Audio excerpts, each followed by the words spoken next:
I saw it this morning. They saw that they fought back against law. See, they fight back until you knock the hell out of them, because it's the only language they understand. But they fought back against law enforcement. That's President Trump talking about just how bad it's got in Washington, D.C., before announcing he was going to militarize the local police, bringing the National Guard, and clean up the mess that's maybe not quite as bad as he thinks. Hi, I'm Mediaite founding editor Colby Hall, and today, 10 a.m. Monday, there was a Bonkers press event in which President Trump explained how he was going to clean up Washington, D.C., and possibly do way more.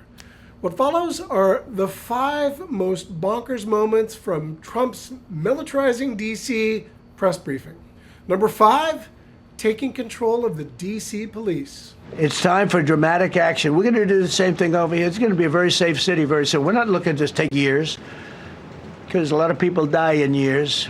And we've got incredible people in this country, except we have to allow them to do their job. And that we will deliver like nobody's ever delivered before. I actually think it's easy. You know, if you're competent, it's easy. If you're incompetent, it's impossible. Now, if you think it's just D.C. he wants to clean up, think again. But then I'm going to look at New York in a little while. Let's do this. Let's do this together. Let's see. It's going to go pretty quickly. And if we need to, we're going to do the same thing in Chicago, which is a disaster. We have a mayor there who's totally incompetent. He's an incompetent man.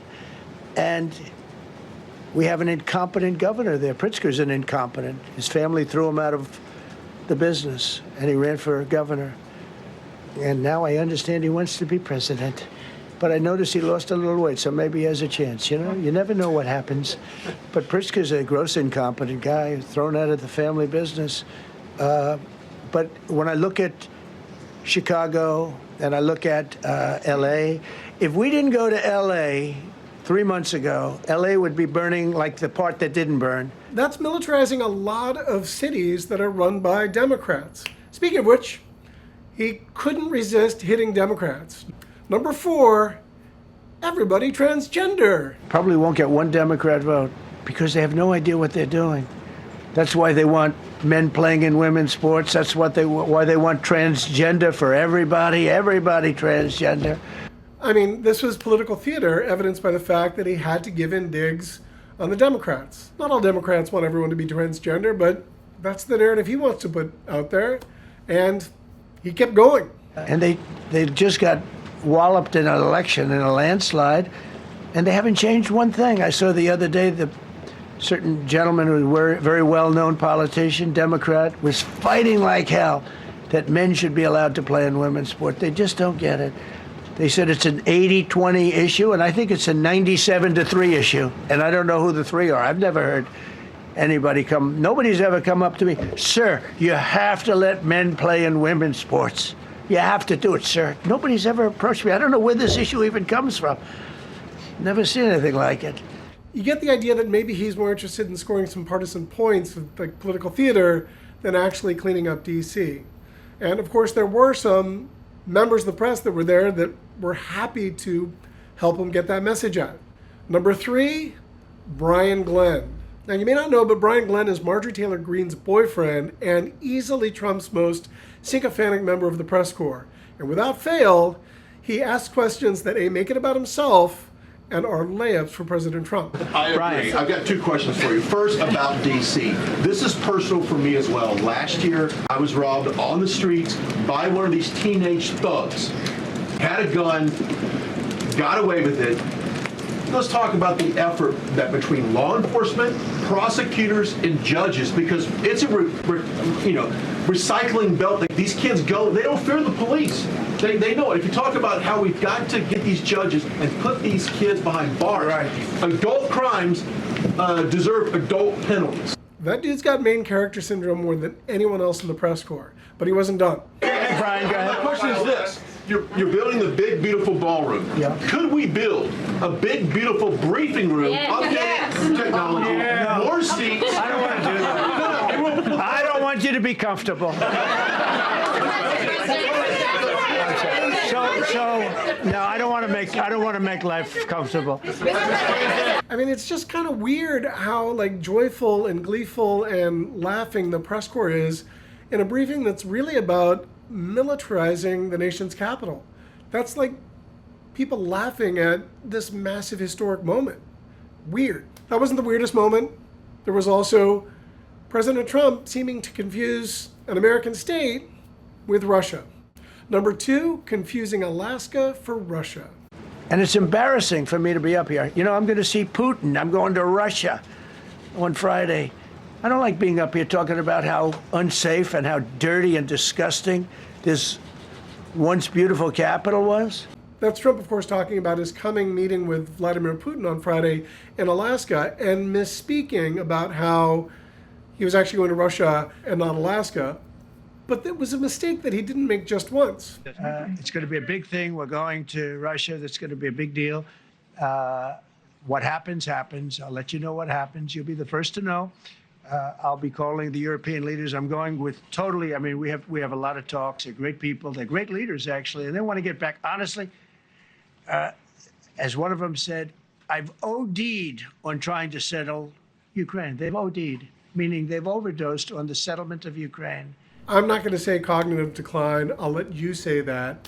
People misspeak all the time, but that's kind of weird. The weirdest one, however, is number 1, don't disrespect the cops. Trump went really hard about how bad the bad guys, the thugs were in D.C., and how they were disrespecting the cops in a terrible manner. Entire neighborhoods are now under emergency curfews.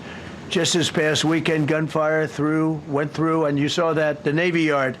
I saw it this morning. They saw that they fought back against law. See, they fight back until you knock the hell out of them, because it's the only language they understand. But they fought back against law enforcement last night. And they're not going to be fighting back long, because I've instructed them and told them whatever happens, you know, they love to spit in the face of the police. As the police are standing up there in uniform, they're standing and they're screaming at them an inch away from their face.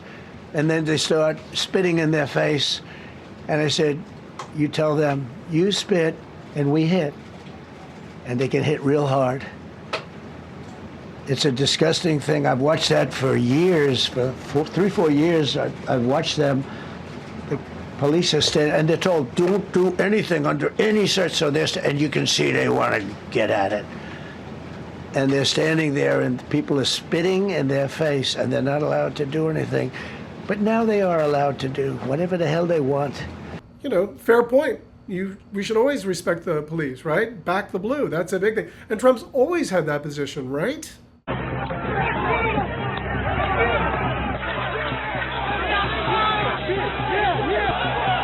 Multiple capital injuries. Multiple capital injuries.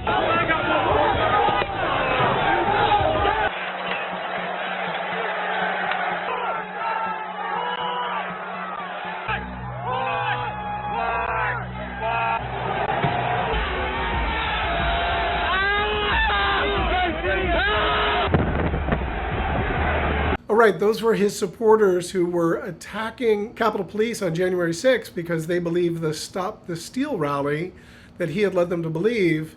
And how did he treat those guys who were spraying bear spray and attacking cops and injuring them? Well, he pardoned them or granted them all clemency.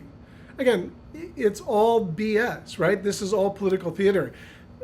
The crime rate, violent crime rate in DC is actually going down. This isn't about backing the blue or militarizing the DC. It's all about political theater and making him appeal like a strongman, right? And unfortunately, his supporters, the MAGA base, don't see through this situational ethics. You can't pardon the guys who attacked the cops on January 6th and then, 6 months later say that we have to respect our cops and they can do whatever they want, yet he gets that pass. It doesn't make any sense, but his goal is to look like a strong man, and unfortunately there's enough people who don't think critically who buy that, which is why he does this to begin with. I'm Mediaite founding editor Colby Hall. Please click the like and subscribe button for more videos like this. Thank you for watching.